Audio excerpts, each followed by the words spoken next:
January usually sucks, but this time it definitely sucked less than usual. Hey, what's up? My name is Daniela and welcome to a new video.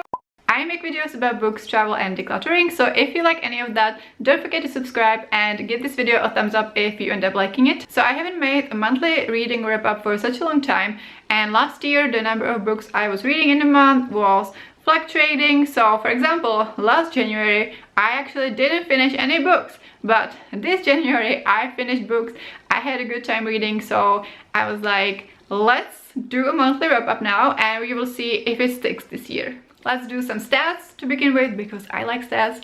And so in January I have finished 4 books, and from these, 1 was young adult, 3 were adult, 2 were romances, 1 was a general contemporary, and 1 was non-fiction, more specifically a memoir. And what was unusual was that 2 of them were rereads, and they were rereads that weren't part of a series, which happens very rarely, but I will get to the reasons why I reread these books. At the end of the video, I will also do a channel review of January and also a mini life review of January, so stick around for that if you want to. The first book I finished in January was a reread, and it was my reread of Tolstoy by Catherine Ormsby. So I did a big bookshelf reorganization and book and a haul in January, and I set aside 2 books that I wanted to reread. These were books that I previously loved, and basically I wanted to reread them to know if I still love them and then decide if I want to keep them.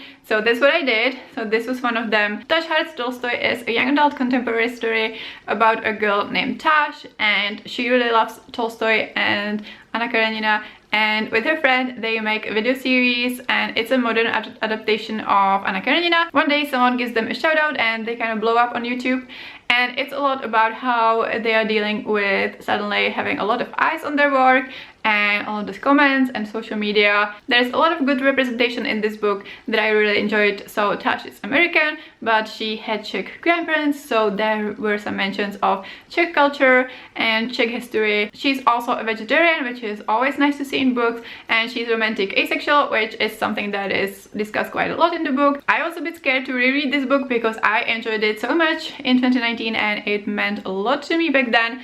And I just didn't know if it would still hit or if I would realize that I don't like it as much anymore.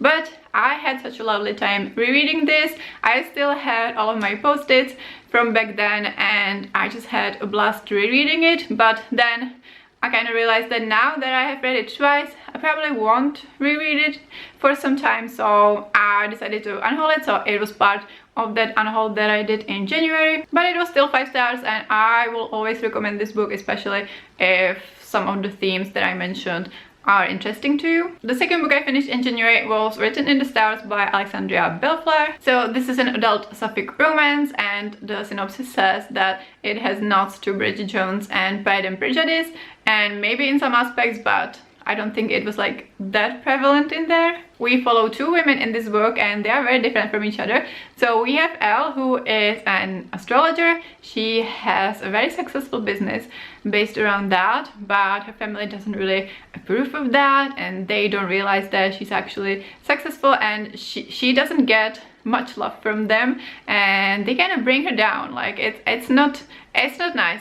And then we have Darcy, who is an actuary, which I didn't even know what it was, but it's basically a very analytical job. So yeah, her mind kind of works differently and she doesn't believe in astrology. And these 2 meet on a date that Darcy's brother set up, and the first date is a disaster. They have some chemistry between them, but basically it doesn't go well at all. But they strike up a deal that they are going to fake date because, yeah, Darcy's brother is just constantly setting her up on dates, so she kind of wants to pretend for a while that she has found someone to date, and Elle wants to look better in front of her family. So kind of dubious, intense, but they start fake dating. It's a bit messy. They have a lot of baggage, both of them. So Darcy had some bad experiences with relationships in the past, and so did Elle. So yeah, they have a lot of baggage, and I think that they should have gone to therapy. The whole book was very melodramatic and a bit over the top in the drama department. The third act breakup hinged on miscommunication, which is not one of my favorite, but yeah, that's basically for the downsides. Otherwise, I really like the writing, I like the characters, I like the chemistry between Darcy and Elle and how they communicated when they did communicate. It was a good example of opposites attract. I had fun, there was some steam, I liked the steamy scenes, and this was a beginning of the series. So this was book 1 and I definitely want to continue with the series and read about the other couples. I gave it 4 stars and I'm definitely glad I finally picked it up because I've had it on my Kindle for quite some time. Next up we have the memoir that I read, and it was The Third Gilmore Girl by Kelly Bishop. I am a super fan of Gilmore Girls. I have seen it many times. It's my favorite show and I owe so much to that show. So it was kind of a no-brainer for me that I would read this book. I have previously read Lauren Graham's memoir. She plays Lorelai and I love that. And I didn't know almost anything about Kelly Bishop before reading this book. Obviously she played Emily Gilmore in Gilmore Girls, and I also really liked her in Dirty Dancing, which is one of my favorite movies. So apart from these 2 things and the fact that she was a dancer, I really didn't know anything, and from the very beginning I was so hooked and so fascinated by her talking about her life. I listened to the audiobook and the audiobook is amazing. So obviously she plays the grandmother in Gilmore Girls, so there was so many things that had happened before she joined Gilmore Girls. I loved her commentary on the show, like how she wouldn't be friends with someone like Emily Gilmore and how her relationship with her mother was more like the relationship that Lorelai and Rory have, and how Emily Gilmore was more like her grandmother. So it was just fascinating, all of the little behind the scenes things and how she was actually friends with some of the rest of the actors. She says that she doesn't have that much in common with Emily Gilmore, and maybe not, but there was the fierceness and the grit, and I really enjoyed her stories about how she called out men in the industry when they were behaving inappropriately, or how she advocated for fair wage and stuff like that. She's truly an icon. The memoir just felt unflinchingly honest. She included some stuff that didn't necessarily paint her in the best light. I just had an absolutely amazing time listening to it and I can highly recommend it. And then the last book I finished in January was another reread, and that was Red, White and Royal Blue by Casey McQuiston. So I was also quite nervous to reread this book, with this one probably even more than with Tash Tolstoy. I also read this in 2019 for the first time. I listened to the audiobook and I remember that I read this during a very turbulent and tough period of my life, and this book made me really emotional when I read it. I cried. I had no idea if I would still enjoy the reread, if it holds up. A lot of people don't like this book, so yeah, I was just very curious to see if I would still love it. And I did. In case you don't know, Red, White and Royal Blue is an alternate history, contemporary romance, and in this version of history, the first female president of the United States was elected, and she has a son named Alex, who is half Mexican, and he's one of our main characters. And in this universe, there's also this Welsh prince called Henry, and this is their romance. These two really don't like each other at the beginning, but when they fall together into a cake at this royal wedding, their team decides that they need to do something to improve their public image, and so they should pretend to be friends. And so they start seeing more of each other and they get to know each other, and Alex starts to realize that maybe he's not straight after all, and he starts falling for Henry. Obviously this is not the easiest situation for him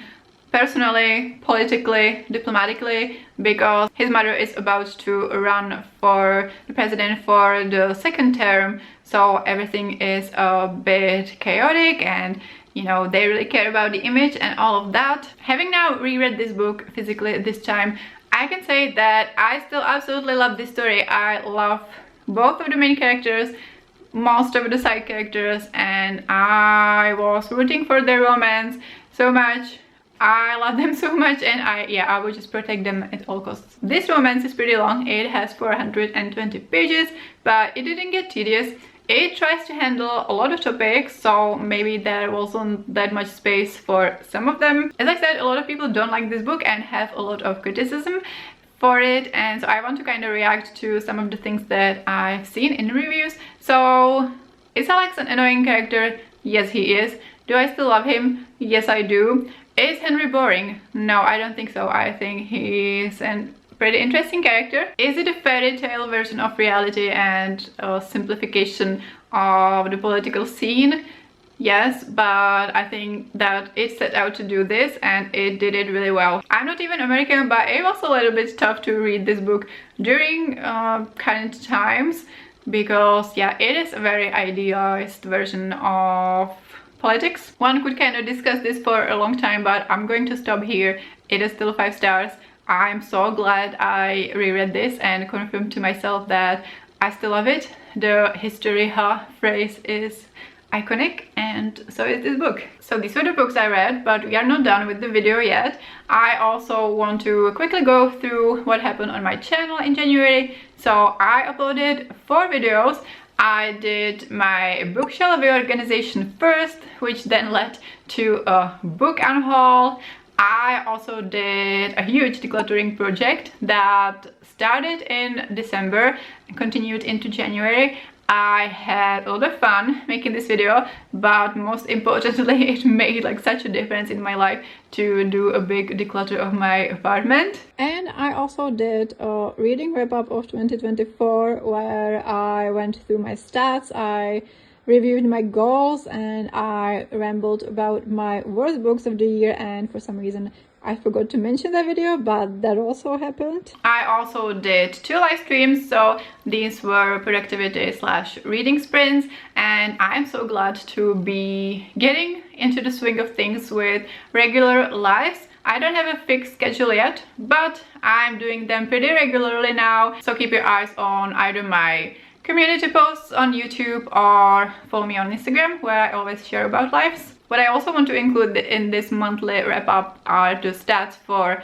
hauled, unhauled, and TBR. So I unhauled a lot of books. I haven't counted, or I don't remember the number, but it will be here. And I only hauled 1 book, so let's just include this in this video. So I hauled Dress Codes for Small Towns by Courtney Stevens. This is a book that has been on my TBR, well, theoretical TBR for such a long time. Obviously, I wanted to read it because it's one of the favorite books of Books and Lala, and I finally spotted it at my favorite online bookstore, secondhand bookstore, so I got it for credit. So very excited to finally read this one. It is a young adult contemporary. It has always been intriguing to me because I grew up in a small town. It is also queer, but otherwise I don't know much about it, but I think that it might be relatable. My physical TBR sits at 23 books currently, and I haven't decided what exactly I want to do regarding my physical TBR.